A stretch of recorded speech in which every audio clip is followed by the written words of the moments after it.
मत समझ मतलब इधर बात भगवान जी के भगवान बड़े का मर गए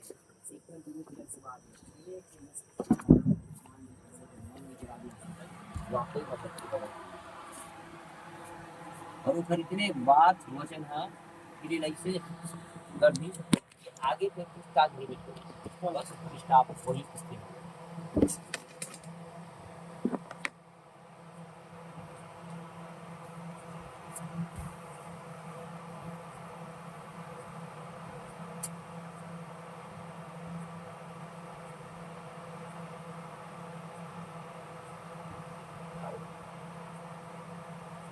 पद नाम वाले एला ऐसे मतलब कल्पना कर सक जैसे घर के कोई सियान हम ओला बचपन से लइका मन बड़े बड़े डरा से और बड़े हो के गलती करते तो ही लइका हो जवाब देते तो ही दिन उनके तो अखरत हो तो इसने तो जैसे प्रधानमंत्री भी हवा तो घर पद जात हो ही 3 दिन ला कैसे लगा था जाने जाना है इसमें कोनो पद नहीं है जिना पद है आखिरी तक स्थिर है हाँ पद रही तब पद जाए मत के भय बने रही निर्भय पूरा निश्चिंत नहीं हो और पद रही तो ए भय बने रही और साथ में ओकर वासना भी बढ़े चढ़े रही कि फिर भी मैं प्रधानमंत्री हूँ लेकिन वहाँ के प्रधानमंत्री की ज्यादा कीमत है वहाँ के तो ज्यादा बड़े महत्व है तो एक तरफ ओकर लाइन ये रही कि मैं और मतलब विशेष हूँ और यहाँ तक कि मैं सबसे बड़े हूँ इतना तक के पूरा होकर रही लेकिन संभव नहीं है पर फिर भी ऐसा कुछ होकर रही थे तभी तो प्रधानमंत्री बने के बाद फंडिंग करे के प्रयास करते तो का के लिए मतलब यही डर तो है प्रधानमंत्री के पद पर जहाँ पैसा दे के फिर लड़ी हम कुछ भी गलत करी हम भी जैसे भी समझत हो है तभी तो बोला ऐसा करे कहाँ संतुष्ट है और पद तो छूटने जो डर है छूटे मंत्री के छूट भी कर लेकिन बिना विचारे अपन मायने रखते मुख्यमंत्री मायने रखते कलेक्टर मायने रखते अरे चपरासी भी अपन जगह मायने रखा तो जहाँ जिन है सब ऐसे लगते कुछ मायने चपरासी है अरे यहाँ तक कुछ नहीं तो घर के में मुखिया को एक मायने रखते अरे एक आध जन तो पहचान थे कि मायने रखते कुछ भी तो मन मानते थे तबे तो जीते तो सबके तो अपन काल्पनिक दुनिया है ही है इसमें तो पीएम के काल्पनिक दुनिया है ऐसने इंद्रो मानत हुई मैं कुछ मायने रखता कि ओकरो काल्पनिक दुनिया है कतेक तकले रही 5 साल के बाद तो तोला हटेट पड़ गई के नहीं तो एकरे से पद जो पद मिले हैं वो मिले हैं तेना छूटने वाला ही है और एकरे कारण से जेन पद छूटे नहीं तेन पद हम मिले अरे जिन पद कभी छूटे नहीं वो पद मिलवे नहीं जब मिलवे नहीं करे तो फिर छूटे वाली बात अर्थात जब मिलवे नहीं करे छूटे नहीं है मतलब कुछ समझ नहीं आते विशेष एवं विशेष है क्यों मिले मिला है वो तो है ही है बस ना समझी के ही एवं पर्दा हटाना है फिर जिन हकीकत पद तेना कभी छूटे ही नहीं और जिन छूटने वाला है तेकर लिख ललायित होके भागत हस बस ना समझी इतके में जिन जब छूटबे नहीं करे ओकरे संग करे के प्रयास करके उसना पद का चीजिए और इसना का हो सकते कभी जिन एक बार ऐसा महापद मिले थोड़ा कोई मत छीन सके तो ये बात बिल्कुल सत्य लेकिन यह समझे नहीं जा सके बिना सदगुरु के संग हो कैसनो कीमत मनी समझ सको एकरे कारण से वो आत्मा की कभी जन्म नहीं होए वो जाना थे वो कई भी देते हाँ जीवात्मा नहीं मरे लेकिन वही परमात्मा की कहाँ जानते हो बस यही बात नहीं जाने के कारण तो भटकना पड़ते और यही बात जन जान लेते थे जाना तुम ही हो जाते ओकर लाइक का कुछ बचे नहीं हालांकि नादान जीवात्मा अलग है परमात्मा अलग है तो उन लोग पते नहीं है तो कहाँ लेके कहने वाला काल्पनिक अपन अपन मान्यता के अनुसार जो भी हो साए, लेकिन गीता जो की थे वही सबसे सार। गीता से ज्यादा महान कोई बता नहीं सके। बाकी सब शास्त्र जात है गीते के तरफ, और गीता से हट के जो शास्त्र हो है वो संत मान्यता में नहीं हो है, वो महान ग्रंथ में नहीं हो है, वो कोई कथा कहानी हो। रामपाल की हाँ, चाहे कोई पाल हो, ठंडल पाल हो कि कुछ पाल हो। चंडी माने तीनों इसलिए हाँ।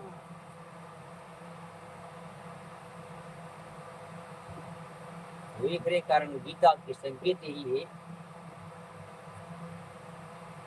ममई वांसो जीव लोके सर्वभूतः सनातन। और आत्मा सो ही परमात्मा है। आत्मा और परमात्मा दो नहीं है। भगवान स्पष्ट कहे, न तोर आत्मा कभी मरे है, न मोर आत्मा कभी मरे है। न मरवावे न मरे, न कुछ करे न करवावे। ये असंग और तो निर्लेप है। हकीकत में वही वास्तविक तोरो स्वरूप है। लेकिन तय हाँ, अब वहां जन्म के चर्चा हुई कि मोला अनेक जन्म के पता है और तोला इस जन्म के विधान पता नहीं। एक हर कारण से तय ये शरीर लगी सब कुछ मान के एक हर जिए मरे और इत्यादि के संकोच और संशय और चिंता कर। हकीकत में ये सब बंधन से मुक्त हो और केवल यहाँ धरती में शरीर मिले तो कर्तव्य पाले बर मिले है। एक हर कारण से धर्म युक्त प्राप्त कर्तव्य ला कर, यही तो लाइक करने योग्य है। बाकी परिणाम ऊपर ऊपर छोड़ दे। ओखर सृष्टि वो जैन परिणाम दे है, अच्छा है, विजय है, जय विजय है, ये सब ऊपर ऊपर केवल अपन ला अपन कर्तव्य का है, यही में ध्यान रखना है और यही कर्तव्य पालना है। तो इस शरीर के धर्म काय कर्तव्य जो परमात्मा के सृष्टि विधान के अनुसार कर्तव्य पालना था, भगवान की सेवा करना, परमात्मा की सेवा करना। परमात्मा कौन हुई? अपने आत्मा परमात्मा सेवा परमात्मा, और वही आत्मा के संकेत अनुसार उन्हें बात मान के अगर कहीं सेवा करे तो पता चल जाए कि आत्मा सो ही परमात्मा। लेकिन मन के इच्छा वासना ए तरंग के साथ को हम मैं मान के जुड़ते एक हर कारण से हकीकत में आत्मा के साथ ही है, लेकिन अलग ही से वाला आभास है। और जब अलग जैसे आभास होते तो यही में विक्षेप, अशांति, दुख, चिंता, तनाव, क्लेश इत्यादि सब प्रकार के शामिल हैं।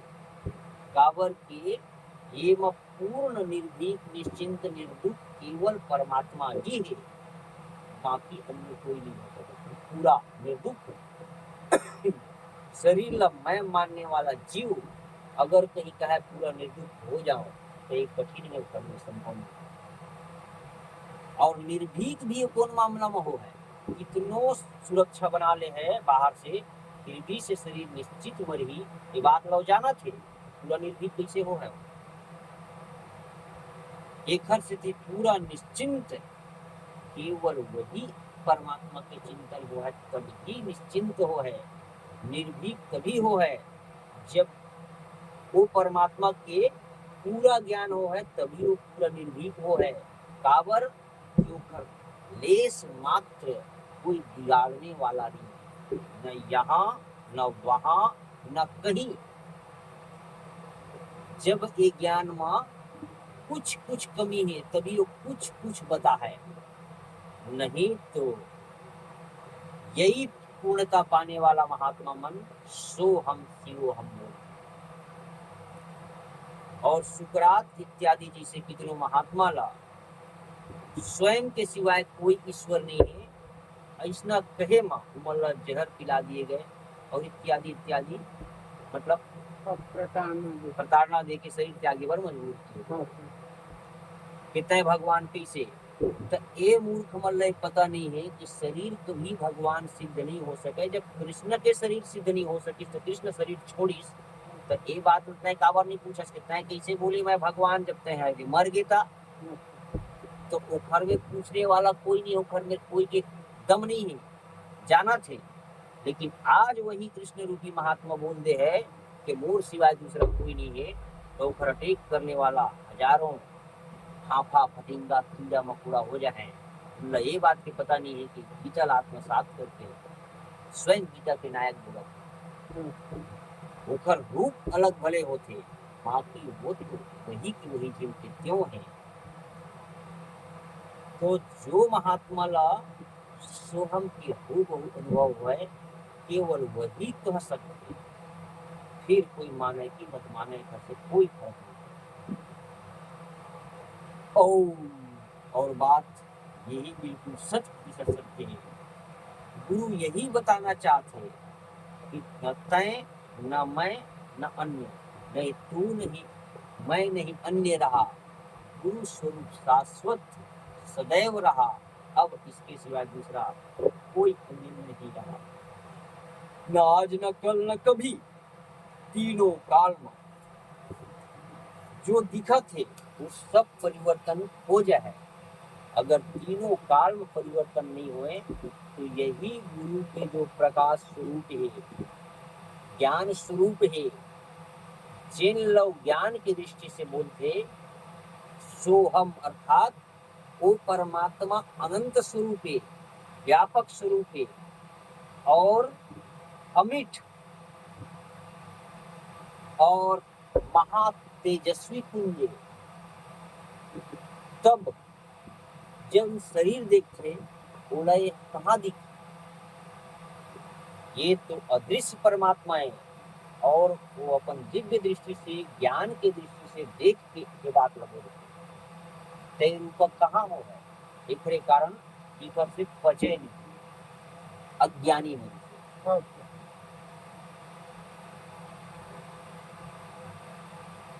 बाकी यही पूर्ण तृप्ति के ज्ञान है।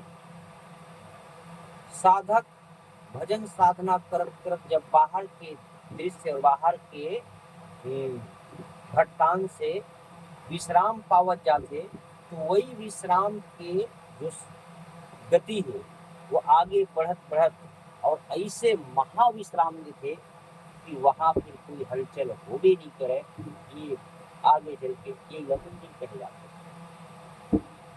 तो वो हलचल नहीं हो स्थान कहे जाते ब्रह्म परमात्मा, और ब्रह्म परमात्मा में कोई हलचल नहीं हुए। जैसे नदी में जब तक नदी यात्रा में है तब तक छल छल कल कल उमा से आवाज आते, पर वही नदी जाके समुद्र मिल गए फिर न वो नदी के पहचान रही जाए, न उखर आवाज रही जाए, न भी कुछ, वो केवल सागर मात्र हो जाए। वैसी जब तक जीव अपन आप ला परमात्मा से अलग मानते तब तक लोग भटकत जीवात्मा है। जेन समय मान रही कि मोर वास्तविक स्वरूप ही परमात्मा है, परमात्मा से अलग कुछ और नहीं है, और कुछ दिखते और दिखत है हवा इसे लगत है, तो सब बदल जाने वाला भ्रम है। अगर कभी नहीं बदले जो सच्चाई है वही अपन सो हम, वही ला भगवान कहे जाते और वही ला शिव जी कहे है न तय भगवान न मैं भगवान, एकमात्र महादेव ही भगवान। महादेव यानी वही व्यापक परमात्मा जो सब में एक समान व्यापक है। कीड़ा में भी उतने हैं, मनुष्य में भी उतने हैं और हाथी में भी उतने हैं, लेकिन आंख से देखे नहीं जा सके, ये केवल गुरु के आंख से ही देखे और गुरु बुद्धि से ही समझे जा सके। तो यही कारण से सदगुरु के बिना जल्दी से पल्ला पड़े नहीं। जो भक्त सदगुरु के संग लगते श्रद्धा विश्वास और निष्ठा के साथ सदगुरु के चरण में लगते, जेखर में हिम्मत है इच्छा और वासना ला खोए के, इच्छा और वासना ला त्यागे के, और ये समझे के इच्छा वासना कहाँ तक कब तक कितना भोगना चाहिए और आगे फिर मनुष्य जीवन में यात्रा कहाँ तक पहुंचना चाहिए। जो ये समझते वही मात्र ये भ्रम और वासना से हटे के प्रयास करते, वही प्रयास करते तेन साधु और साधक कहे जाते। जो सदगुरु के संग संसार त्याग के अब मैं सदा के लिए सदगुरु महाराज की सेवा करी हूँ, संसार देखो नहीं, संसार बसाओ नहीं, ऐसा जो संकल्प कर रहे थे तो वह मुक्त साधु कहे जाते। अगर सच्चा निष्ठ त्याग करे है तो वही दिन में वह मुक्त मानेगा। आगे चल के ऊपर सेवा और श्रद्धा के परिणाम स्वरूप बोला फिर वही परमानंद की अनुभूति परमात्मा करा। फिर आज जो शिष्य के रूप में वो भूमिका में है, वो सेवा कर अपने आप सदगुरु के भूमिका में पहुंच जाए, अपने आप पूरा सत्स्वरूप परमात्मा के अनुभव हो ही जाए। ये माँ कोई अलग से नहीं है। अलग से जो तपस्या साधना बताए जाते हकीकत में सही तो पता नहीं है, या भी सुने सुनाए लोग, मतलब मन ग्रहण कोई के सामने या कोई के मध्य में मरा। परमात्मा के लिए कोई खास न कठिन तपस्या सालों साल के लिए, न कोई कुछ ऐसा त्याग छोड़ पकड़ विशेष है। केवल मात्र सच्चा हृदय और एक मर्द के वीर की जरूरत है, जिनला ऊपर इच्छा हुए ललक हुए पाए कि जब ऐसा बात है तो मैं मनुष्य जीवन व्यर्थ नहीं खो और इस सार की तरफ ही मैं अपन मन लगा। और जेखर मन में ये भाव नहीं है ये अमृत पाए के, केवल कितनों सिखा तर्क कुतर्क के वो ढेर लगा दे है, फिर भी अपन वासने की तरफ ही वही होगा, वही दिशा में मुड़े। तो एक कारण से सबके बस में भी नहीं है। अनेक पूजा के ऐसे विधान है, कोई मूर्ति पूजा भात है, कोई ये पूजा भात है, कोई वो पूजा भात है। मन की इच्छा वासना बचाए रखते हुए पूरा पालते हुए इंसान ला पूजा पाठ करना अच्छा लगता है। एक कारण उसने पूजा में अधिकांश लगते हैं। मन की इच्छा वासना हटा के भगवान की पूजा करना जचे नहीं, बहुत ला पचे नहीं। एक सेती के रास्ता में आना उतर करते कुछ के कुछ तर्क दे है, वो तर्क ही वो वासना साबित करते। शास्त्र वेद पुराण और गीता के वचन ला तो मानना नहीं है और बस पालना है अपन इच्छा वासना, तो वही तर्क लगा है। तो जिन ऊंचा साधक के भक्त है तो वो इस तरफ ध्यान नहीं दे, बढ़िया है वो अपन हृदय की तरफ ही ध्यान रखे। तो एक बार ध्यान रखना चाहिए। ओम माटी के तुलसी के संसार में भांति भांति के लोग मिलिए मिलिए प्रेम से, नदी नाव से योग, न पुत्रों में झगड़ा करना है, न उलझना है। भगवान की पूजा के अनेक मार्ग और अनेक विधान हैं, जिनका जितना पुण्य है उतने समझ में आए वाला लाख उपदेश दे दे, लेकिन तब तक समझ में नहीं आए जब तक ऊपर पुण्य पके। सदगुरु मिलना कोई साधारण बात दिनों है, और सत्संग के द्वार जाना या सत्य के उपदेश सुनना ये भी साधारण बात न है। ये सब पुण्य की निशानी है। जेकर पुण्य पक्थे वही संत महात्मा के द्वार जाके शांति से बैठ पाते, सत्संग के दो वचन सुन पाते और सदगुरु के प्राप्ति सत स्वरूप सत्य के जैन महात्मा ला पूरा अनुभव में जिन प्रभु से कहे जाते, ऐसा सदगुरु महात्मा ला जैन जन्म में पाते, वही जन्म ऊपर जन्मों जन्म के पाप मिटाए वर अंतिम होते। और ये तब होते जब 21 जन्म के पुण्य ऊपर पक जाते, तब सदगुरु ब्रह्मनिष्ठ महात्मा सदगुरु के रूप में प्राप्त होते और वहां फिर वो साधक पूरा अच्छी तरह से टिक, फिर ऊपर मन चाल नहीं खेले। तो ये 21 जन्म के पुण्य पके के बाद संभव है। यही कारण से एक ही गुरु के शिष्य हजारों हो है, पर कोई कोई ऐसे गति कर लेते हैं एकदम आध्यात्मिक ऊंचाई में चरम सीमा पहुंच जाते हैं। कितनो ऐसे हो है कि बिल्कुल कनिष्ठ और एकदम गिरे कुचले हो। तो एक कारण यही है कि जेकर में जितना लगन है, तड़प है, वो खड़े अनुसार वो गति करते और अन्य के पुण्य ही नहीं है, भाग्य से या विचार से या कोई संग से जैसे भी होए गुरु तक तो पहुंच गए हो, पर गुरु की महिमा वो लोग पता ही नहीं। एक रे कारण से बस तो मैं कुछ करीस नहीं करीस अपन मन के वही जा, बाकी एक हर जीवन में पुण्य होते, गुरु के संग होते ही अपने आप ऊपर मन सही दिशा की तरफ हो जाते, इच्छा वासना से मन हटे लगते और फिर वो साधु पुरुष आता है। चाहे गृहस्थ हो कोई हो, वो घर से नहीं है। अरे गृहस्थ हो है तब भी वासना त्याग के ही परमात्मा के भजन के सुख पा है। सन्यासी ब्रह्मचारी हुए तब वो तभी भोग वासना त्याग के ही सुख पा है। वासना और भोग धर के तो कोई भगवान की सुख पा ही नहीं सके, सीधी सी बात। तो ये स्थान है भगवान के भजन के। बाकी ऐसे नो है कि गृहस्थ हो गए तो पापी हो गए कि भोगे के अधिकारी हो गए। अगर संभलना है तो सब चांस है, और भगवान के शरण में प्रार्थना करके गुरु के संग होके अगर चले तो सब की लाइक एक मंदिर, और वो परमात्मा दे रहे न दुर्लभ है। ईमानदारी से गुरु के बात माने, वचन माने, बस इतने में परमात्मा सामने। गुरु साक्षात परब्रह्म, पहली ये बात लो अच्छी तरह से निष्ठा से जचाए, और जब स्वयं भगवान ही कहा थे तो मैं संशय का कैसे, बस ऐसा करके गुरु के वाणी धारण कर, एक एक वचन ईश्वर के वचन के समान ले।